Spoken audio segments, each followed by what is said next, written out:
മുഖ്യമന്ത്രി പിണറായി വിജയന്റെ ഗൾഫ് സന്ദർശനത്തിന് ബഹ്റൈനിൽ രണ്ടാം ദിനം പുരോഗമിക്കുന്നു. അതേസമയം ബഹ്റൈനിലെ OICC, KMCC ഉൾപ്പെടെയുള്ള മുഴുവൻ UDF പ്രവാസി സംഘടനകളും മുഖ്യമന്ത്രിയുടെ ചടങ്ങുകൾ ബഹിഷ്കരിച്ചു. അതേസമയം മുഖ്യമന്ത്രിയുടെ സന്ദർശനം തിരഞ്ഞെടുപ്പ് നാടകമെന്ന് UDF പ്രവാസി സംഘടനകൾ ആരോപിക്കുന്നു. മിഡിൽ ഈസ്റ്റ് ബ്യൂറോയുടെ റിപ്പോർട്ട്. അനുമതി നിഷേധിച്ചും അനുവദിച്ചും വിവാദമായ മുഖ്യമന്ത്രി പിണറായി വിജയന്റെ ഗൾഫ് സന്ദർശനത്തിന് ഒടുവിൽ തുടക്കമായി. ബഹ്റൈനിൽ നിന്നാണ് തുടക്കം.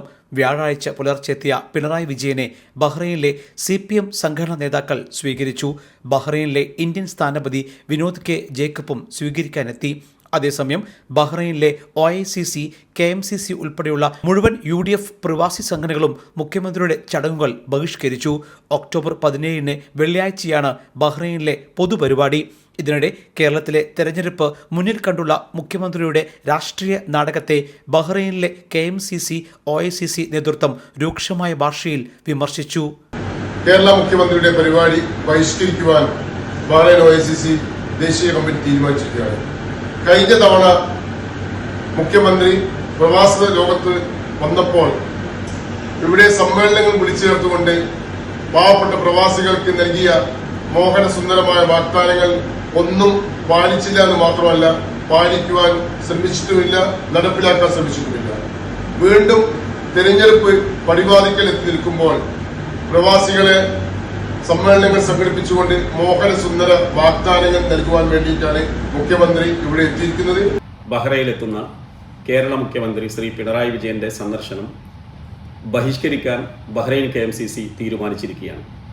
നമുക്കറിയാം, കഴിഞ്ഞ കാലയളവുകളിലായി പ്രവാസികൾക്ക് നൽകിയ വാഗ്ദാനങ്ങളിൽ ഒന്നുപോലും നിറവേറ്റാതെ തിരഞ്ഞെടുപ്പ് രാഷ്ട്രീയം ലക്ഷ്യം വെച്ചുകൊണ്ട് വരാനിരിക്കുന്ന പഞ്ചായത്ത് തിരഞ്ഞെടുപ്പ്, അതിനുശേഷം നടക്കുന്ന കേരള നിയമസഭയിലേക്കുള്ള തിരഞ്ഞെടുപ്പ്, ഇതൊക്കെ മുൻകൂട്ടി കണ്ടുകൊണ്ട് രാഷ്ട്രീയപരമായി ഉപയോഗപ്പെടുത്തുക എന്ന ദുഷ്ടലാക്കോടുകൂടിയാണ് കേരള മുഖ്യമന്ത്രിയുടെ ഗൾഫ് സന്ദർശനം. 2017 അദ്ദേഹം ബഹ്റൈനിൽ സന്ദർശിച്ചപ്പോൾ പ്രവാസികൾക്ക് വേണ്ടി ഒരുപാട് വാഗ്ദാനങ്ങൾ നൽകുകയുണ്ടായി. സത്യം പറഞ്ഞാൽ അതിലൊന്നുപോലും നടപ്പിലാക്കാൻ കഴിയാത്ത ഒരു സർക്കാരാണ് വീണ്ടും ജനങ്ങളെ പറ്റിക്കാൻ വേണ്ടി ബഹ്റൈനിലേക്ക് വരുന്നത്. കേരളത്തിന്റെ സാംസ്കാരിക വകുപ്പ് മന്ത്രി Saji Cheriyan, chief secretary doctor Jayathilak, വ്യവസായി MA യൂസഫ് അലി ഉൾപ്പെടെയുള്ളവരും ചടങ്ങിൽ പങ്കെടുക്കും. ബഹ്റൈന് പിന്നാലെ ശനിയാഴ്ച മുഖ്യമന്ത്രി കേരളത്തിലേക്ക് മടങ്ങും. തുടർന്ന് 24 ഒമാനിലും മുഖ്യമന്ത്രി സന്ദർശനം നടത്തും. ഖത്തർ, കുവൈറ്റ്, UAE എന്നിവിടങ്ങളിലും സന്ദർശനം നിശ്ചയിച്ചിട്ടുണ്ട്. അതേസമയം സൗദി അറേബ്യയിലെ സന്ദർശനത്തിന് ഇതുവരെ കേന്ദ്ര സർക്കാർ അനുമതി നൽകിയിട്ടില്ല. നവംബർ മാസം വരെ നീളുന്ന ഗൾഫ് പര്യടനം ഘട്ടം ഘട്ടമായാണ് ക്രമീകരിച്ചിരിക്കുന്നത്. അതേസമയം തെരഞ്ഞെടുപ്പ് മുന്നിൽ കണ്ട് വീണ്ടും പ്രവാസികൾക്കായി മുഖ്യമന്ത്രി വാഗ്ദാന പെരുമഴ നടത്തുമെന്നാണ് പ്രതീക്ഷ. എന്നാൽ മുൻ വാഗ്ദാനങ്ങളിൽ ഒന്നുപോലും നടപ്പാക്കാതെയുള്ള ഇപ്പോഴത്തെ ഗൾഫ് സന്ദർശനം ശബരിമലയിലെ സ്വർണ്ണമോഷണം തുടങ്ങിയ വിവാദങ്ങൾ ഇത്തവണ നിറം കെടുത്തിയെന്നും ആക്ഷേപമുണ്ട്. Elvis Chummar, Jaihind news, Bahrain.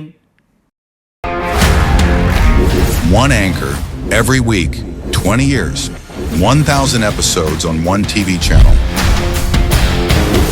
Middle East This Week, an Elvis Chummar TV show. Exclusively on Jayhind TV. Stay tuned for the 1,000 countdown.